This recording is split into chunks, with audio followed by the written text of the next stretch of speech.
avec la Transpanisphère, la compagnie La Transpanisphère, on a développé plusieurs projets ces dernières années qui mettent en jeu des situations, des sujets interculturels très forts. On a travaillé sur les enjeux de réconciliation entre les peuples, on a travaillé sur les enjeux liés à la crise financière et à ses conséquences dans la cohésion de l'Europe. On a également travaillé sur des enjeux liés à l'identité européenne en construction et comment on peut progresser dans cette identité européenne au regard des identités locales.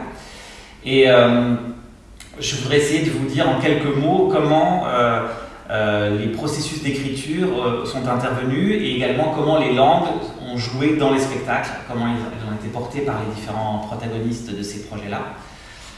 Pour le premier projet interculturel que nous avons développé, on a travaillé sur la notion de réconciliation. Comment est-ce qu'on peut se réconcilier, comment deux peuples peuvent se réconcilier, notamment quand ils ont en commun une histoire extrêmement douloureuse.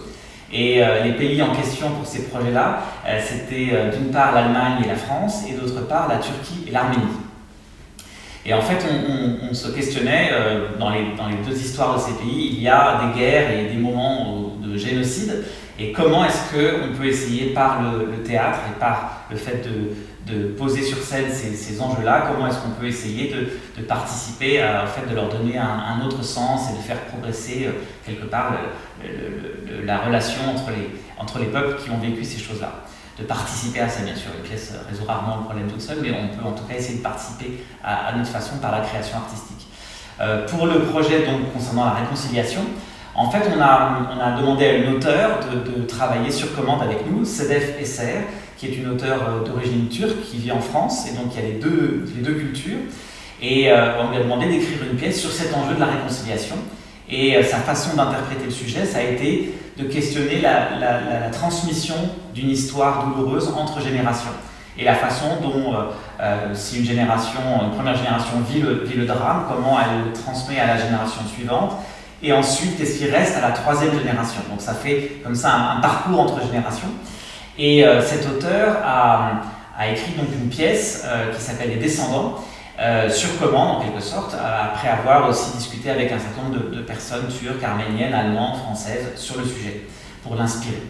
Et ensuite, avec la compagnie d'artistes qui formait l'équipe, qui venait d'Arménie, de Turquie, d'Allemagne et de France, on a planché sur ce texte qui nous a d'abord été donné en français, et puis on avait une version traduite sommairement en anglais, et on a réfléchi à la façon de l'adapter, de le faire nôtre, avec ce groupe qui représentait en quelque sorte les enjeux de la réconciliation, puisque lui-même il était de plein d'origines différentes. Voilà.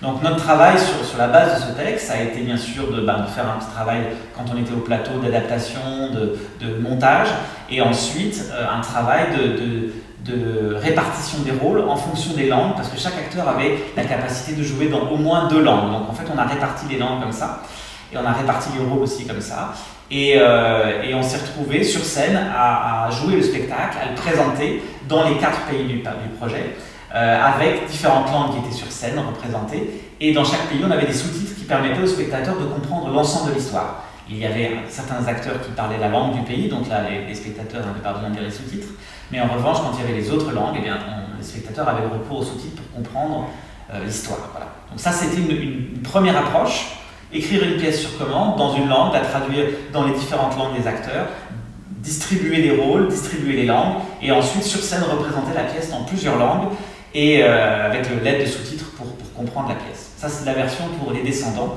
donc le premier projet interculturel.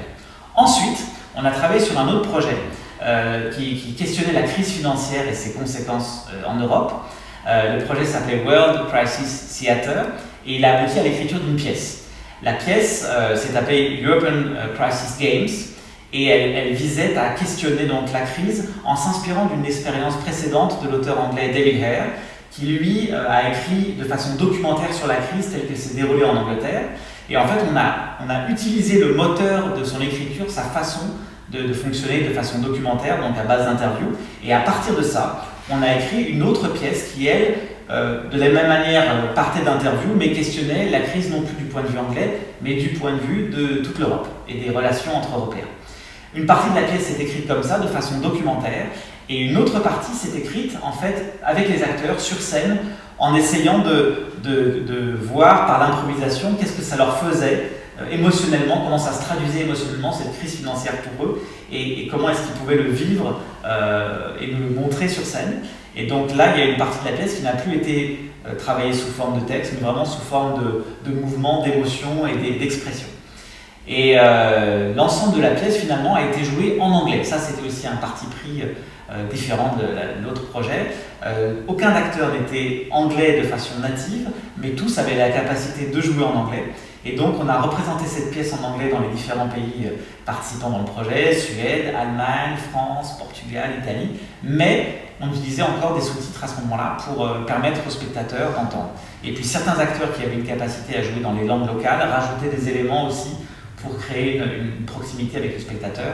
Par exemple en Italie, quand on a joué, l'acteur italien a rajouté des parties de son texte en italien qu'il a traduite en quelque sorte pour les spectateurs italiens. Quand on a joué ensuite au Portugal, l'acteur portugais aussi a repris certaines parties du texte qu'il a dites en portugais.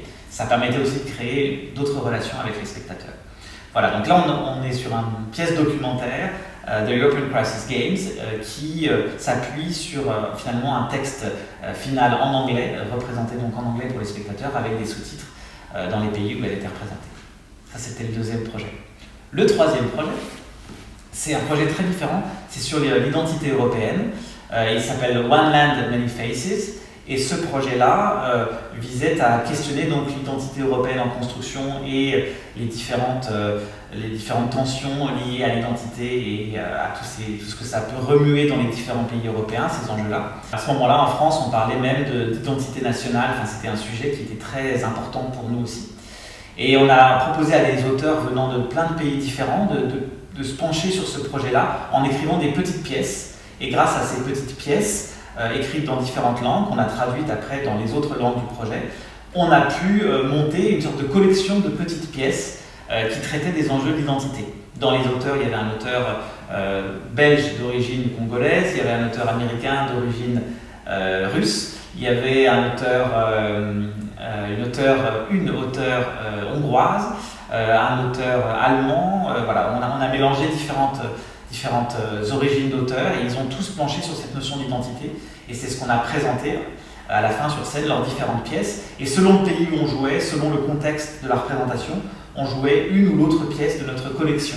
C'est comme si à chaque fois on faisait un programme un peu différent qu'on adaptait en fonction du public. Voilà.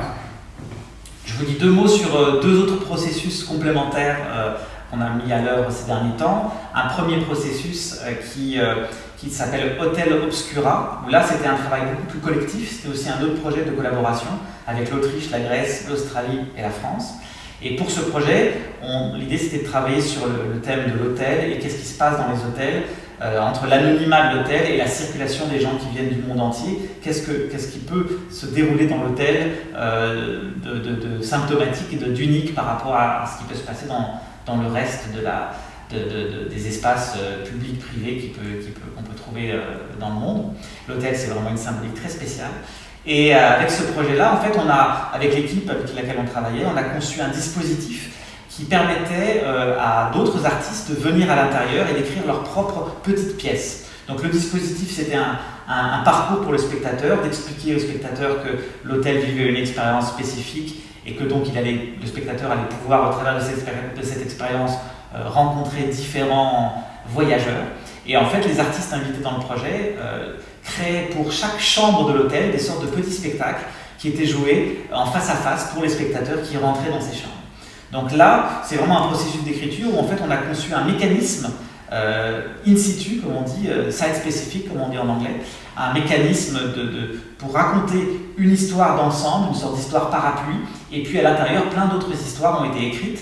Et certains acteurs jouaient en français, d'autres jouaient en anglais. On a joué comme ça sur un certain nombre de langues qui étaient représentées dans le projet. Et c'est le spectateur qui faisait sa propre histoire, sa propre synthèse entre les différentes chambres qu'il parcourait.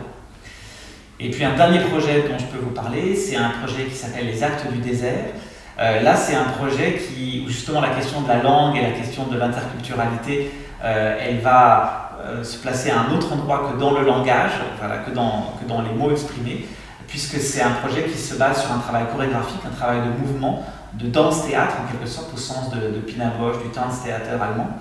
Et ce projet-là, il a permis à un danseur-chorégraphe français de raconter l'histoire de migration de son père depuis le Mali jusqu'à la France, en traversant le désert puis en traversant la Méditerranée.